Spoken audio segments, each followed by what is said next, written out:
তাহলে প্রথম আয়াত থেকে আমরা এই শিক্ষা নিলাম, তাসবিহ পড়বো বেশি বেশি করে ইনশাআল্লাহ।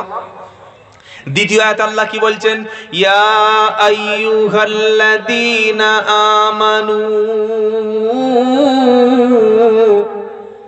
লিমা তাকুলুনা মা লা তা'লামুন মা লা তাফআলুন। এটা ঈমানদারদের জন্য স্পেশাল আল্লাহ ডেকে বলেছে। সুবহানাল্লাহ বলবেন না?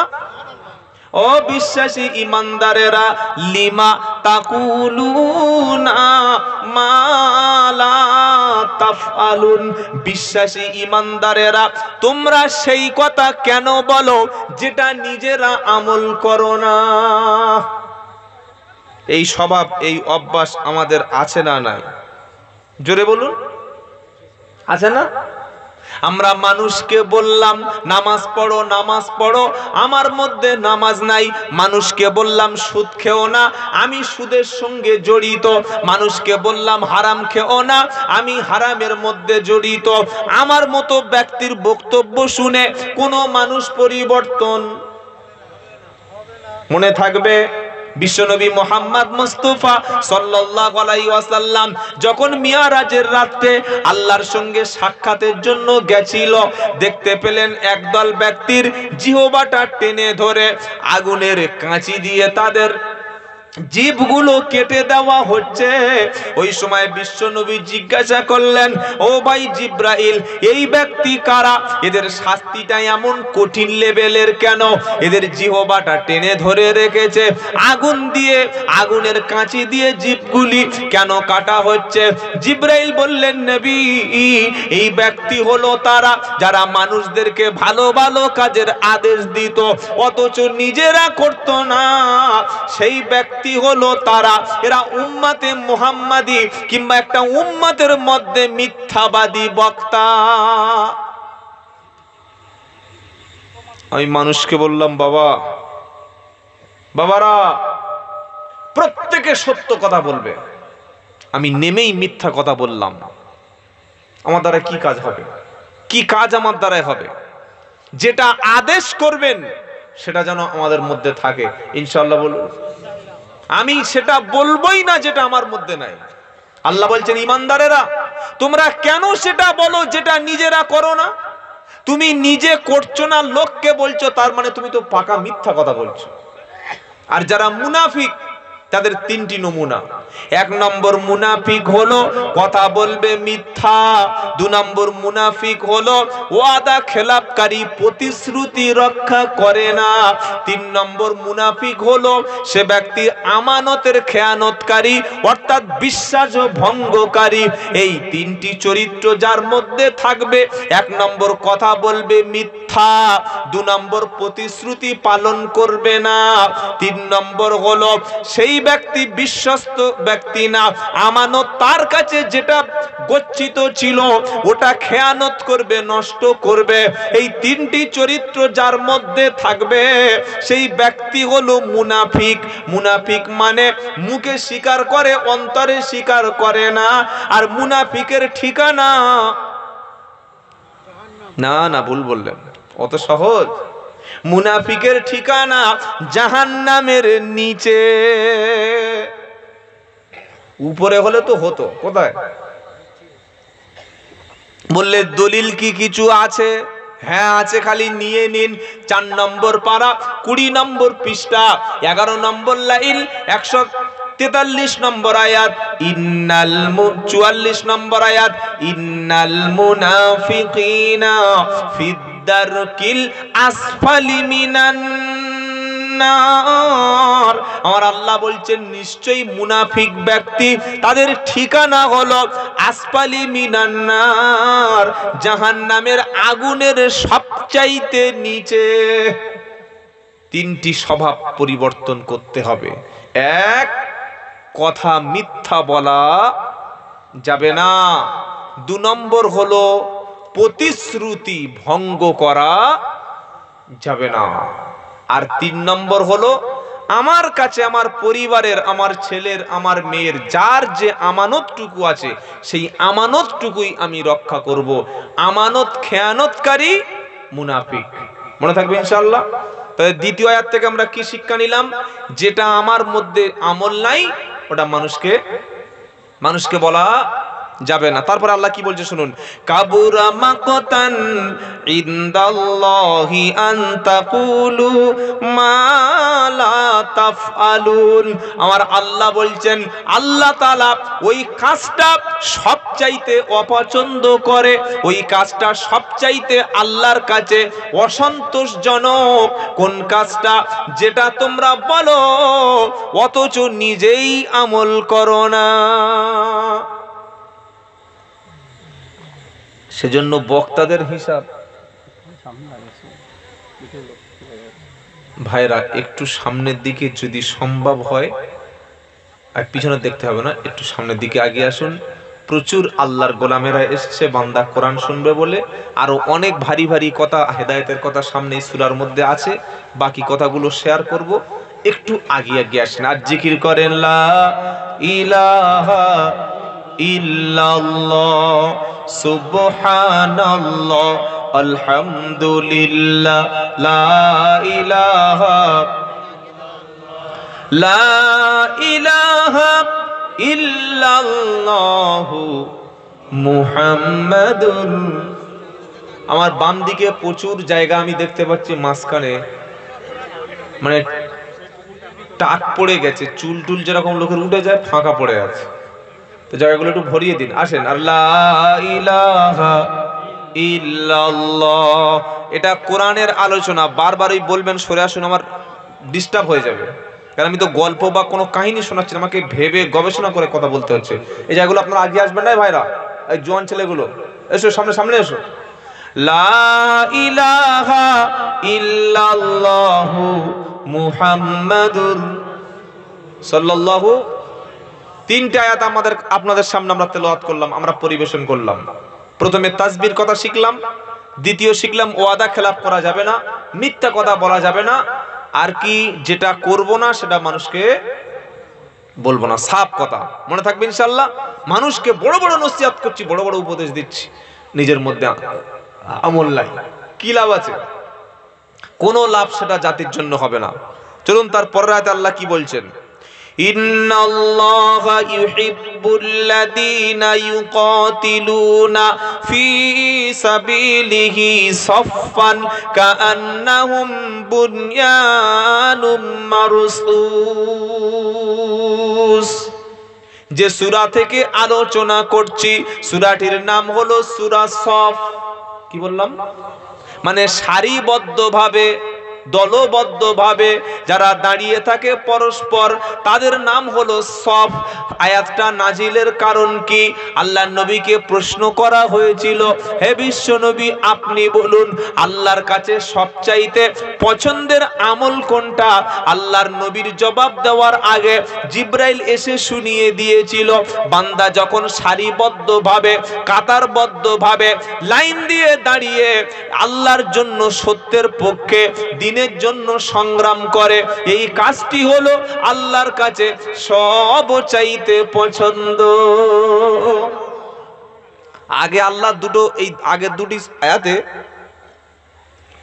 অপছন্দ কি কি আল্লাহ বলে দিয়েছেন। কি বলেছে শুনেছেন তো? আল্লাহ যেটা তুমি নিজে করো না ওটা লোকের বলো না, আর এটা যারা করে এটা সবচাইতে আল্লাহর কাছে অসন্তুষ্ট, অপছন্দ। যেটা তোমার মধ্যে নাই তুমি মানুষকে অ্যাডভাইস করছো, তুমি আমল করো না, তুমি লোককে বলছো, নিজে করছো না। যেটা তুমি বলছো সেটা কেন করছো না? তুমি লোককে উপদেশ দিচ্ছ, নিজে কেন বলছো না? এটা অপছন্দ কাজ। আর পছন্দের কাজ কি? একটা বললাম কি, ইন্নাল্লাহা ইউহিব্বুল্লাযীনা ইউকাতিলুনা ফী সাবিলিহি সাফফান কাআন্নাহুম বুনয়ানুম মারসুস। নিশ্চয়ই আল্লাহ ভালোবাসে তাদের মানে কি সবার? বলেন না, নিশ্চয়ই আল্লাহ তাদেরকে ভালোবাসেন। কাদের ভালোবাসেন? ইউকাতিলুনা ফি সাবিলিহি, যারা আল্লাহর পথে লড়াই করে, দ্বীনের পথে যারা সংগ্রাম করে। কিভাবে? সাফাল কান্নাহুম বুনয়ানুম মারসুস, কাতার দিয়ে সারিবদ্ধভাবে দাঁড়িয়ে থেকে লাইন দিয়ে পরস্পরের সঙ্গে কাঁধে কাঁধ রেখে সারিবদ্ধভাবে প্রাচীরের মতো দাঁড়িয়ে সংগ্রাম করে যারা, ন্যায়ের পথে অবিচল থাকে যারা, দ্বীনের পথে, সত্যের পথে, হকের পথে লড়াই করে যারা, তাদের কাজটা আমার আল্লাহ সবচাইতে বেশি পছন্দ করেন। আজ আমাদের মধ্যে ঐক্য আছে? হাজারো বিভেদ ছোট্ট ছোট্ট বিষয় নিয়ে, ছোট ছোট বিষয় নিয়ে আমরা ভেদাভেদ করে দিই। মসজিদ ভাগ হয়ে যাচ্ছে, মাদ্রাসা ভাগ হয়ে যাচ্ছে, কবরস্থান ভাগ হয়ে যাচ্ছে, ঈদগাহ ভাগ হয়ে যাচ্ছে। বাপ একটা দল করে, ছেলে একটা দল করে, জানেন না? বাপ একটা দল করছে, তার জন্ম দেওয়া ছেলে সে আরেকটা দলের সাপোর্টার। আমাদের 24 পরগনার ভাঁড় বলে একটা জায়গা আছে, জানেন? ভাঁড় হচ্ছে সবচেয়ে পৃথিবীর শান্তিপূর্ণ জায়গা। কি বুঝলেন? ভাঁড়ের নাম সবাই জানে, সবাই জানে। ওখানে মানুষের চাইতে দল বেশি, আর পাবলিকের চাইতে নেতা বেশি। বাপ একটা দল করে, ছেলে একটা দল করে। বাপ গিয়ে বসে আছে তৃণমূলের পার্টি অফিসে, ছেলে গিয়ে বসে আছে সিপিএম এর পার্টি অফিসে। ভাত খাচ্ছে একই জায়গায়, ঘুমাচ্ছে একই ছাদের নিচে, দল কিন্তু আলাদা। এই হচ্ছে আমাদের সমাজের অবস্থা। আজ আমাদের মধ্যে বিভেদ আছে হাজারো। মসজিদ ভাগাভাগি হচ্ছে, মাদ্রাসা ভাগ হয়ে যাচ্ছে। একটা অন্যায়ের প্রতিবাদ করতে গিয়ে হাজারো দল টেনে আনছে। এই যে ওয়াকফ বোর্ডের যে ওয়াকফ আইনের যে প্রতিবাদটা চলছে, এ কথা আমি শেষে বলবো কয়েক মিনিট। কিন্তু আমরা কেন ঐক্যবদ্ধভাবে সাংবিধানিক অধিকার, গণতান্ত্রিক ভাবে আমাদের যে ন্যায্য অধিকার, যেটা আমাদের নিজেদের সম্পত্তি, সেইটা রক্ষা করার জন্য কেন আমরা একসঙ্গে সমবেতভাবে প্রতিবাদ করতে পারছি না? আজকের একটা মিটিং, ও আজকে একটা মিটিং, অমুক পীর সাহেব একটা, অমুক হুজুর সাহেব একটা, এগুলো কেন? কেন আমাদের মধ্যে আজকের ভেদাভেদ কেন? আমরা ছোট ছোট বিষয়গুলো নিয়ে সমাজের মধ্যে বিভেদ করে দিই। মনে রাখবেন, ছোট্ট ছোট্ট বিষয় নিয়ে যত লড়াই করব, মারামারি করব, আমাদের মার খাওয়ার হাত থেকে পৃথিবীর কেউ এসে আমাদের বাঁচাতে পারবে না। আমাদের যতক্ষণ না সত্যের জন্য, ন্যায়ের জন্য, ইনসাফের জন্য ঐক্যবদ্ধভাবে আমরা না লড়তে পারবো, আমাদের মার খেতে হবে। এটা খেতেই হবে। 190 বছর এই ভারতবর্ষ পরাধীন ছিল। 1757 থেকে 1947 পলাশী রামবাগানে পরাজিত হলো। আর 1947 সাল পর্যন্ত হিন্দু এবং মুসলমান, বিশেষ করে বাঙালিদের মধ্যে, বাঙালি হিন্দু, বাঙালি মুসলমান মিলে মিশে কাঁধে কাঁধ দিয়ে যে আমরা অন্যায়ের প্রতিবাদ করেছিলাম, জেল কেটেছিলাম, জীবন দিয়েছিলাম স্বাধীনতার জন্য, যদি হিন্দু মুসলমান ঐক্যবদ্ধভাবে লড়াই না করত, আজও পর্যন্ত ব্রিটিশদের গোলামি করতে হতো কি হতো না? তবে ভাগ্য ভালো, সেই সময় কোনো টিভি চ্যানেল ছিল না এইভাবে এখন যেমন আছে। বর্তমান মিডিয়াগুলি, টেলিভিশন চ্যানেলগুলি, এরা কোনো না কোনো দলের দালালি করে, গোলামি করে। কি বলছি বুঝতে পারছেন না? কিছু হলেই যত দোষ সব নন্দ ঘোষ, সব সংখ্যালঘুদের, মুসলমানদের দোষ দেয়। এরা জঙ্গি, এরা তালিবান। এমন ভাবে অমুসলিমদের কাছে ধর্মটাকে তুলে ধরে, টুপি দাড়ি দেখলেই মনে হচ্ছে না পাকিস্তান থেকে এসছে। না ভাই, স্বাধীনতার জন্য শুধু মুসলমানরা লড়েনি, শুধু হিন্দুরা লড়েনি, এদেশের আপামর জনসাধারণ প্রত্যেকেই লড়েছিল, তাই আমরা স্বাধীনতা পেয়েছি। কিন্তু ব্রিটিশ, তারা এত ধূর্ত, এত চালাক, তারা যাওয়ার সময় ভাবলো যে দেশ যদি এক থাকে, আমরা তো 1947 সালে চলে যাব, ব্রিটেনে চলে যাচ্ছি, আমরা চলে যাচ্ছি লন্ডনে, আমাদের দেশে আমরা ফিরে যাচ্ছি ব্রিটিশ।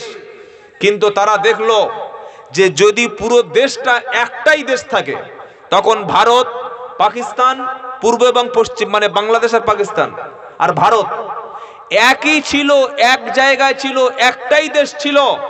তারা দেখলো দেশটা যদি এক থাকে তাহলে এটা একটা পাওয়ারফুল রাষ্ট্র হবে ভারতবর্ষ। যেমন চায়না একটা পাওয়ারফুল রাষ্ট্র, যেমন কোরিয়া, উত্তর কোরিয়া, দক্ষিণ, এগুলো পাওয়ারফুল রাষ্ট্র, যেমন জাপান, এগুলো একটা পাওয়ারফুল রাষ্ট্র। ঠিক ভারতবর্ষ একটা পাওয়ারফুল রাষ্ট্র হবে, পারমাণবিক শক্তিশালী দেশ হবে। তাই আমরা এদেরকে গোলাম বানাতে পারবো না। সেজন্য বিভিন্নভাবে তুই মুসলমান, তুই হিন্দু, তোর দেশ আলাদা, এইভাবে টুকরো টুকরো করে দেশটাকে ভাগ করে চলে গেল। সেখান থেকেই আজকের যত দিন যাচ্ছে আরো ভেদাভেদ, আরো দাঙ্গা, আরো অশান্তি বেড়েই চলেছে। সুতরাং আমরা যারা দেশকে ভালোবাসি, ইসলামকে ভালোবাসি, ভারতবর্ষে ভালোবাসি, আমরা ঐক্যবদ্ধভাবে দেশকে বাঁচানোর জন্য, ইনসাফের জন্য, ধর্মীয় অধিকার বাঁচানোর জন্য আমরা প্রত্যেকে সংগ্রাম করব, লড়াই করব। গণতান্ত্রিক পদ্ধতিতে দেশের সাংবিধানিক অধিকার যে দিয়েছে সেইভাবে সকলে বলুন ইনশাআল্লাহ, সকলে বলুন ইনশাআল্লাহ। তাই আল্লাহ বলছেন, আল্লাহ সবচাইতে বেশি পছন্দ করেন ওই আমলটা। কোন আমল? বান্দা যেটা কাঁধে কাঁধ মিলিয়ে সারিবদ্ধভাবে, ভেদাভেদ ভুলে গিয়ে। আজ আমাদের ছোট ছোট ভেদাভেদ আছে। একটা লোক লম্বা টুপি পড়ছে, আমরা তার ঘৃণা করি। একজন গোল টুপি পড়ছে, আমরা অপছন্দ করি। একজন নাভির নিচে হাত বেঁধেছে, আমরা অসন্তুষ্ট হই। আর একজন বুকে হাত বেঁধেছে, মসজিদ থেকে বার করে দিলাম। একটা ভাই আমিন আসতে বলছে, তাকে ঘৃণা করছি। আর একটা ভাই আমিন জোরে বলল, ঘাড় ধাক্কা দিয়ে মসজিদের বাইরে বার করে দিলাম। একজন ইয়া নবী বলার সময় বসে থাকলো, আমরা তাকে রসুলের দুশমন বললাম। আর একজন হয়তো আবেগে ইয়া নবী বলল, আমরা তাকে জাহান্নামী বেদাতি বলে তাকে সমাজ থেকে বার করে দিলাম। এটা ঠিক হচ্ছে তো কাজগুলো করা? এই কাজগুলো তো ঠিক হচ্ছে নাকি? আজও পর্যন্ত আমাদের মধ্যে ছোট্ট ছোট্ট বিষয় নিয়ে ভেদাভেদ।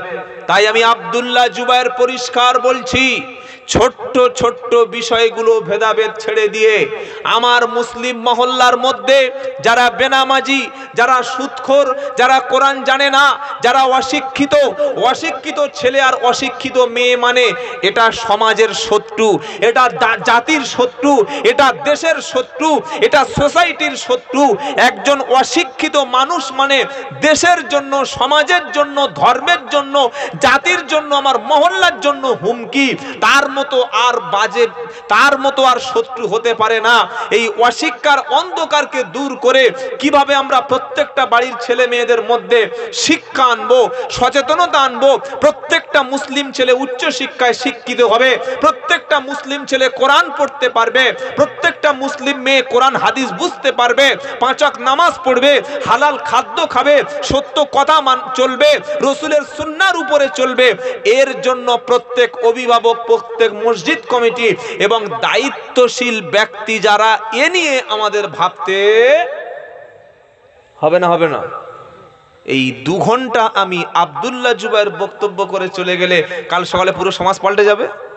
অত সহজ নয়।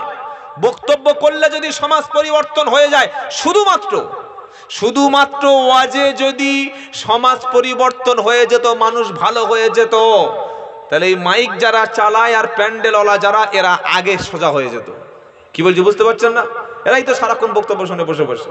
কি বুঝলেন? বক্তব্য যেমন শোনা লাগবে, এগুলি বাড়িতে গিয়ে ভেবে নিজের জীবনে প্র্যাকটিস করতে হবে, নিজের জীবনে বাস্তবায়ন করতে হবে।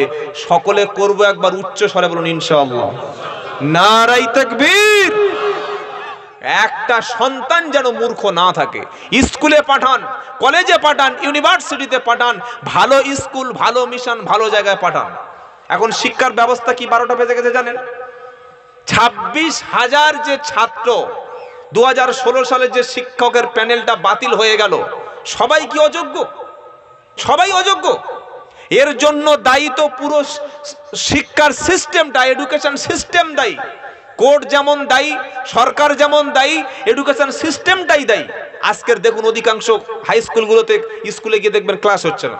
মিড ডে মিল দেবে, আপনার ছাত্রের জন্য তারা সমস্ত স্কলারশিপ দেবে, তারা প্যান্ট দেবে, তারা বই দেবে, তারা ব্যাগ দেবে। স্কুলে মাস্টার নাই। আমরা মনে করছি চলেই তো যাচ্ছে। না ভাই, এভাবে সমাজ চলতে পারে না, এভাবে দেশ চলতে পারে না, এভাবে জাতির কোনো ডেভেলপমেন্ট হবে না। আল্লাহর নবী সাল্লাল্লাহু আলাইহি ওয়াসাল্লাম শুধু যদি নামাজের কথা বলতেন, শুধু যদি কোরআন পড়তে বলতেন, নবীর একটা দুশমন থাকতো না। নবী নামাজও পড়তে বলেছেন, কোরআনও পড়তে বলেছেন, ঠিক সমাজ পরিবর্তনের জন্য, মানুষকে একটা মানুষ তৈরি করার জন্য ইসলাম সর্ব ব্যাপারে কথাও বলেছে, ইসলাম সর্ব ব্যাপারে মানুষের অধিকার প্রতিষ্ঠা করেছে। জোরে বলুন সুবহানাল্লাহ। তাই আমরা যারা দেশপ্রেমিক মুসলমান, দেশপ্রেমিক হিন্দু, দেশপ্রেমিক বাঙালি, দেশপ্রেমিক মানুষ যারা, আমরা ভেদাভেদ ভুলে গিয়ে এই দেশকে বাঁচানোর জন্য, এই অকাপ সম্পত্তি বাঁচানোর জন্য, আমাদের ইনসাফ প্রতিষ্ঠার জন্য জীবনের শেষ বিন্দু পর্যন্ত আমরা লড়াই করব। বলুন ইনশাআল্লাহ, বলুন ইনশাআল্লাহ। আল্লাহ সেই কথাটা বলছেন। চলুন তারপরে আয়াতটা তেলাওয়াত করি। এবার মুসা নবী বলছেন। কে বলছেন? জোরে বলুন। মুসা নবী নাম শুনেছেন? শোনেন নাই? কোরআনুল কারীমের মধ্যে সবচাইতে বেশি নাম যে নবীর এসেছিল, ওই নবীর নাম হচ্ছে হযরতে মুসা আলাইহিস সালাম। সুবহানাল্লাহ বলেন। মুসা নবী যখন মানুষের কাছে গিয়ে বললেন, কি বললেন? আমরা যেমন কলেমা পড়ি লা ইলাহা ইল্লাল্লাহ মুহাম্মাদুর রাসূলুল্লাহ সাল্লাল্লাহু আলাইহি সাল্লাম, মুসা নবী কি বললেন? লা ইলাহা ইল্লাল্লাহু মুসা কালিমুল্লাহ। এটা কোন নবীর কলেমা? মুসা নবীর। লা ইলাহা ইল্লাল্লাহ, লা ইলাহা ইল্লাল্লাহ, লা ইলাহা ইল্লাল্লাহু মুসা কালিমুল্লাহ। ফেরাউন দেখলো সর্বনাশ, সবাই যদি নবী মুসার কথা মেনে নেয়, মুসা নবীর সবাই যদি ফলোয়ার্স হয়ে যায়, আমার গদি থাকবে না, আমার শাসন ক্ষমতা থাকবে না। একদল মানুষকে লেলিয়ে দিল মুসা নবীকে জব্দ করার জন্য, তাকে হত্যা করার জন্য, শেষ করে দেওয়ার জন্য। মুসা নবীকে তারা কষ্ট দিতে লাগলো, আজে বাজে কথা বলতে শুরু করলো। আমার আল্লাহ পাক তাই শুনিয়ে দিল, ওয়া ইদ ক্বালা মুসা লিকওমিহি ইয়া কওমি লিমা তুউদুনানি ওয়া ক্বাদ তা'লামুনা আন্নী রাসূলুল্লাহি ইলাইকুম। আল্লাহ পাক শোনাচ্ছে, মুসা নবী যখন তার জাতিকে বলল, হে আমার জাতি, হে আমার কওম, হে আমার উম্মতেরা, তোমরা কেন আমাকে কষ্ট দিচ্ছ, আমাকে আজে বাজে কথা বলে অপমান করছো কেন? নিশ্চয়ই তোমরা জানোই তো যে আমি তোমাদের কাছে রাসূল। সুবহানাল্লাহ বলেন। এই আয়াতটা কেন নাজিল হলো? তার কারণ হলো বিশ্ব নবী মুহাম্মদ মুস্তাফা সাল্লাল্লাহু আলাইহি সাল্লাম মক্কার জিন্দেগিতে ছিল 13টি বছর, আর মদিনার জিন্দেগিতে ছিল 10 বছর। নবুয়াত পাওয়ার পরে মক্কায় আল্লাহর নবীকে মার খেতে হয়েছে, অপমান শুনতে হয়েছে, আজে বাজে কথা নবীকে বলেছে, গালাগালি করেছে। আল্লাহর নবীর মনটা খারাপ হয়ে গেল। আমি দ্বীনের প্রচার করতে আসলাম। ধরুন আপনাদের ধনিয়াখালীর এই ভান্ডারহাটি এলাকায় আমি বক্তব্য করেছি। বক্তারা বক্তব্য করে নেমে খাওয়া দাওয়া করে, এবার একটা হাদিয়া কিছু না কিছু দিয়ে মোটামুটি সন্তুষ্টি করে, হুজুর দোয়া করবেন বলে বিদায় দেয়। তো হ্যাঁ বানা বলেন, দেয়। আচ্ছা, আমি নামলাম আর ওই রাস্তায় উঠেছি, বক্তব্য শেষে এই প্যান্ডেলের মধ্য থেকে প্রায় 100 মানুষ জুতো খুলে আর শুধু খালি মেরেই যাচ্ছে, মেরেই যাচ্ছে। এটা আমার জন্য সম্মানের না অপমানের? যদি বলে। আমি বললাম, ভাইয়ের নাম সবাই জানেন, ডালিম ভাই। কি বললেন? ভালো নাম, যাই হোক, সবাই ডালিম ভাই বলেছেন। বললাম, ডালিম ভাই কি হলো? উনিও মারলো একটা থাপ্পড় আমার, মেরে পাড়ার ছেলেদের ডেকে নিয়ে কিল চপড় থাপ্পড় মেরে। আমি ড্রাইভারকে বললাম, এই গাড়ি নিয়ে সোজা রাস্তায় চলে যা। গাড়ি যাওয়া পর্যন্ত আমার জামা পাঞ্জাবি ছিঁড়ে লুঙ্গি পুঙ্গি ফাটিয়ে বার করে দিল। আমি কোন রকমের গেটটা খুলে যখন গাড়িতে উঠলাম, এই বড় বড় ইট পাথর মেরে কাঁচ ভেঙে দিয়ে গাড়ির লুকিং গ্লাস ফাটিয়ে দিয়ে বললো, যা যেখানকার মাল সেখানে চলে যাও। এই আচরণটা যদি আমার সাথে করে, আমি বাড়ি গিয়ে সবার জন্য হাত তুলে দোয়া করবো, তাই তো নাকি?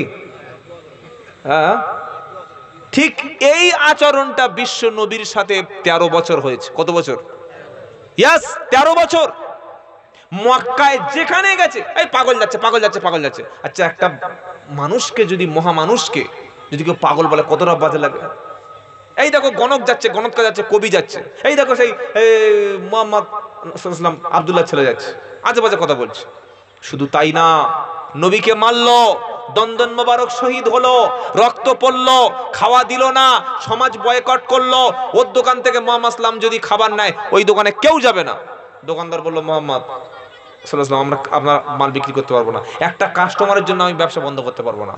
ওই কুয়োতে যদি পানি নেয় ওই কুয়োর কাছেই কেউ যাবে না। ঘৃণা করলো সবাই, পুরো সমাজ বয়কট করে দিল।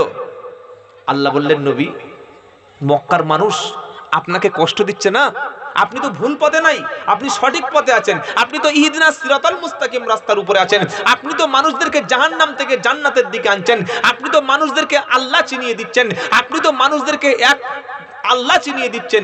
এই জন্য আপনার অপমান করছে, এই জন্য আপনার কষ্ট দিচ্ছে। আপনি ব্যথা পাবেন না, আপনি দুঃখ করবেন না, আপনি মন খারাপ করবেন না। আপনার সঙ্গে যে ব্যবহারটা করা হয়েছিল এই ব্যবহারটা নবী মুসার উপরে করা হয়েছে। কি বলছি বুঝতে পারছেন না? সেই কথা আল্লাহ কি বলছে যে ওয়াইদ ক্বালা মূসা লিকওমিহি ইয়া কওমি, হযরতে মূসা স্মরণ করো, তিনি তার জাতিকে, তার কওমকে বললেন, ও আমার জাতি, ও আমার কওম, ও আমার দেশের মানুষেরা, তোমরা আমাকে কেন কষ্ট দিচ্ছ? আমি যে আল্লাহর পক্ষ থেকে রাসূল, এটা কি তোমরা জানো না? তোমরা জেনে শুনে কেন আমার প্রতি এত কঠিন আচরণ করছো, এমন ব্যবহার কেন করছো? আমার আল্লাহ পাক বলেন, যখন সত্য জানলো, সত্য বুঝলো, সত্য নবী পাওয়ার পরে ফালাম্মা যাগু আযাগাল্লাহু কুলুবাহুম, যখন তারা সত্য রাসূল পেয়ে, সত্য দ্বীন পেয়ে, ইসলাম সত্য জানার পরে যখন তারা সঠিক রাস্তা ছেড়ে খারাপ রাস্তা যখন ধরে নিল, আমার আল্লাহ তাদের বক্ষটাকে তখন বক্র বাঁকা করে দিল। এটার অর্থ কি দাঁড়ালো? জেনে শুনে বুঝে সত্যটাকে মানতে যারা চায় না তারা কিন্তু জীবনে হেদায়েত পাবে না। সত্য এসে গেছে, দ্বীন এসে গেছে, কোরআন এসে গেছে, আলেমরা, ওলামারা, বক্তারা, কোরআনের প্রেমিকরা সত্যটা মানুষের কাছে দলিল প্রমাণ দিয়ে, রেফারেন্স দিয়ে যখন বুঝিয়ে দিয়েছে, এরপরে বলছে না আমি কেন করব, এটা করলে কি লাভ আছে, এটা না করলে কি ক্ষতি আছে, আল্লাহর কথা কেন মানবো, কেন নামাজ পড়তে যাব, কেন আমি আল্লাহর দিকে ভয় করব, যুক্তি দিচ্ছে। কেন রোজা করে আমার কি লাভ, বাড়িতে ভাত রেখে কেন আমি খাবো না, আমার টাকার অভাব নাই, কেন আমি না খেয়ে থাকবো, কেন আমি মাথা নিচু করে নামাজ পড়তে, যুক্তি কি? ধর্মের কাছে যুক্তি কি? যুক্তি চলে না। আল্লাহ কি বলছেন? যখন সত্য ছেড়ে তারা মিথ্যার দিকে ধাবিত হলো, আল্লাহ তাদের সিনা, তাদের বক্ষকে ওই দিকেই ধাবিত করে দিল। সুতরাং সত্য ইসলাম আসার পরে, সত্য জানার পরে যারা মুখটা ফিরিয়ে নেয় তারা কখনো হেদায়াত পাবে না। মুসা নবীর কথা হয়ে গেল, এইবার ঈসা নবীর কথা বলছেন। কার কথা? জোরে বলেন। ওয়াইদ ক্বালা ঈসা ইবনু মারইয়াম ইয়া বানি ইসরাঈলা ইন্নী রাসূলুল্লাহি ইলাইকুম মুসাদ্দিকাল লিমা বাইনা ইয়াদাইয়া মিনাত তাওরাতি ওয়া মুবাশশিরাম বিরাসূলি ইয়াতি মিন বা'দি ইসমুহু আহমদ। সুবহানাল্লাহ পড়েন। নবী সাল্লাল্লাহু আলাইহি সাল্লামকে মক্কার মানুষ দুটো নামে ডাকতো, একটা হলো মুহাম্মদ আর একটা হলো, আরেকটা কি জোরে বলেন? আহমদ। আমাদের সমাজে অনেকের নাম আছে দেখবেন, আম্মাদ বলে না, আম্মাদ আম্মাদ বলে কি বলে না? আসল নামটা হবে আহমদ। আল্লাহ নবীর একটা নাম ছিল আহমদ, এটাই কোরআনে সূরা সাফে আল্লাহ তাআলা বলছেন। নবী মুহাম্মদ সাল্লাল্লাহু আলাইহি সাল্লাম সম্পর্কে ঈসা আলাইহিস সালাম তিনি বলছে, হে আমার জাতি, আমি মারিয়ামের ছেলে ঈসা, আমি তোমাদের কাছে রসুল হিসাবে এসেছি, আর তোমাদের কাছে সত্য একটা ভবিষ্যৎ করে যাচ্ছি। আমি নবী, আমার ইন্তেকালের, আমার চলে যাওয়ার পরে একজনকে আল্লাহ তোমাদের কাছে রসুল হিসাবে পাঠাবে, তার নাম হবে আহমদ। সুবহানাল্লাহ বলেন। কি নাম হবে? আহমদ। নবী সাল্লাল্লাহু আলাইহি সাল্লাম বলেন, আমি যে পৃথিবীতে এসেছি, তিনজন ব্যক্তির তিনটে ভূমিকা ছিল। এক হলো ইব্রাহিম নবীর দোয়া। কোন নবীর দোয়া? জোরে বলেন। 2 নম্বর হলো ঈসা নবীর ভবিষ্যৎবাণী। আর 3 নম্বর হলো আমি মা আমিনা, আমার মায়ের স্বপ্নের ফসল। জোরে বলেন সুবহানাল্লাহ। নবীজি যে পৃথিবীতে 570 খ্রিস্টাব্দে এসেছিলেন, 3 জনের ভূমিকা। জোরে বলেন কজনের? 3 জনের। প্রথম ভূমিকা হলো ইব্রাহিম নবীর। কি ভূমিকা? তো হুয়াল্লাযী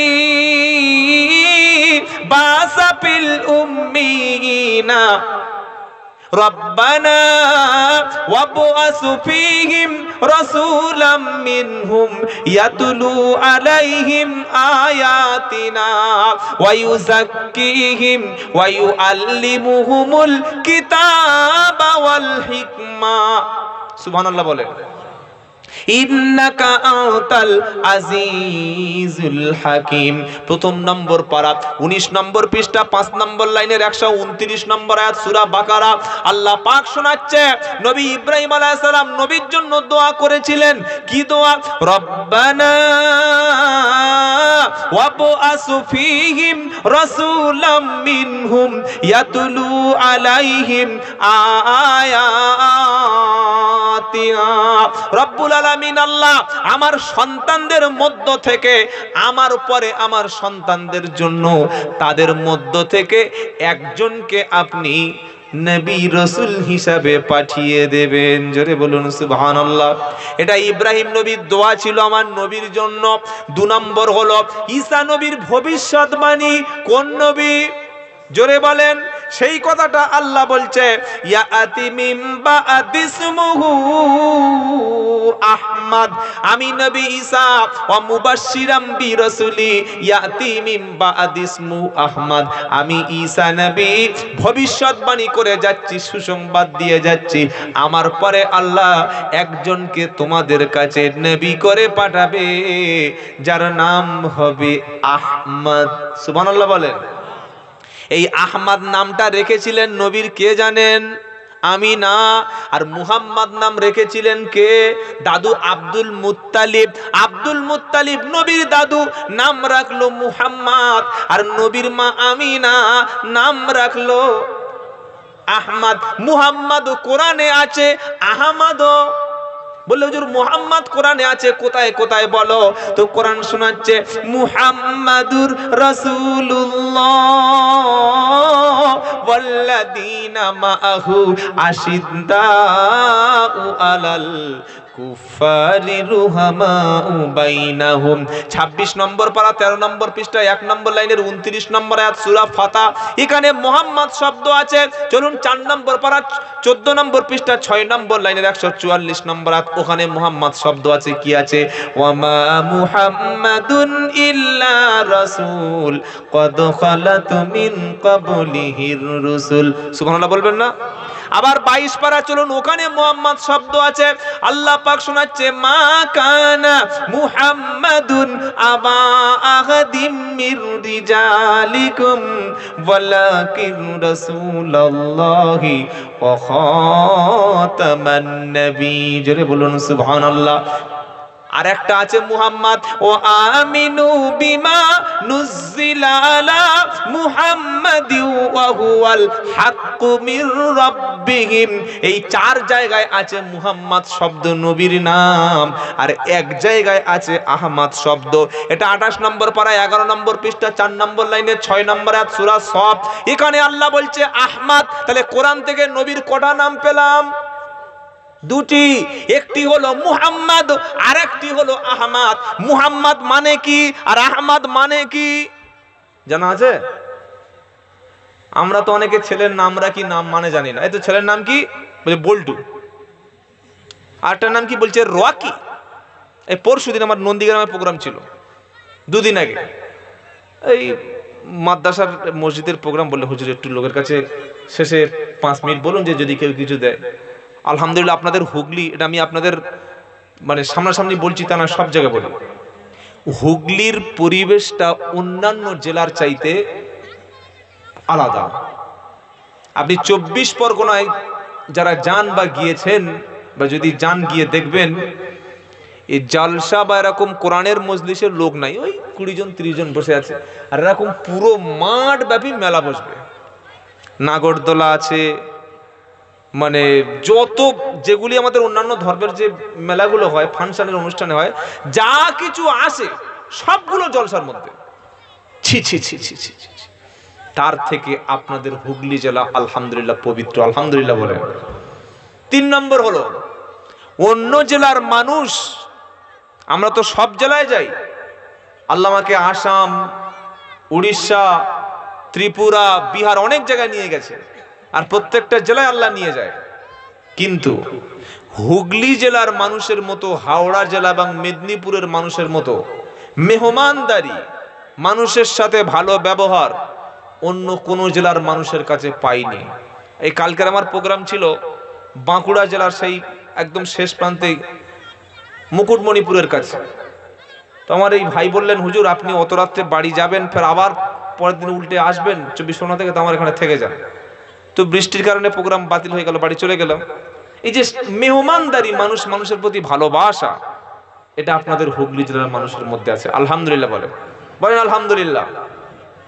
তো আমরা আমাদের ছেলেদের নাম রাখি কিন্তু নামের অর্থ জানি না। রকি নাম রেখেছে, সাগর, বাতাস, বিউটি, সুইটি, রিলা, রিনা মেয়েদের নাম, টিনা, রুহি, মানে যা একটা এসছে মুখে আন্দায় চালিয়ে দিচ্ছে, জিজ্ঞাসা করে নাই যে কি নাম। আমার বলছে না হুজুর কোরআন শরীফে আছে, বলে দিচ্ছে। তো কোরআন শরীফে তো আছে খিনজির, সূরা বাকারার 173 নম্বর আয়াতে, সূরা মায়েদার 3 নম্বর আয়াতে, সূরা আনামের 145 নম্বর আয়াতে, সূরা নাহালের 115 নম্বর আয়াতে, এই 4 জায়গায় আছে খিনজির। খিনজির মানে কি হুজুর?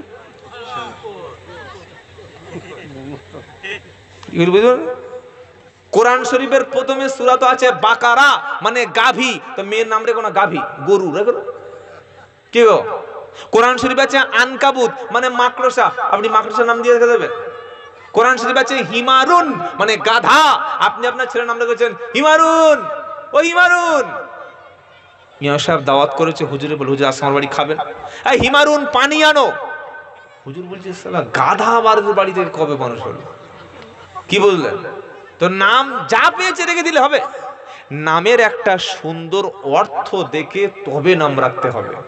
নামের মানে আছে, যেমন মুহাম্মদ চরম প্রশংসিত, চরম প্রশংসিত, আর আহমদ প্রশংসাকারী, বলুন সুবহানাল্লাহ।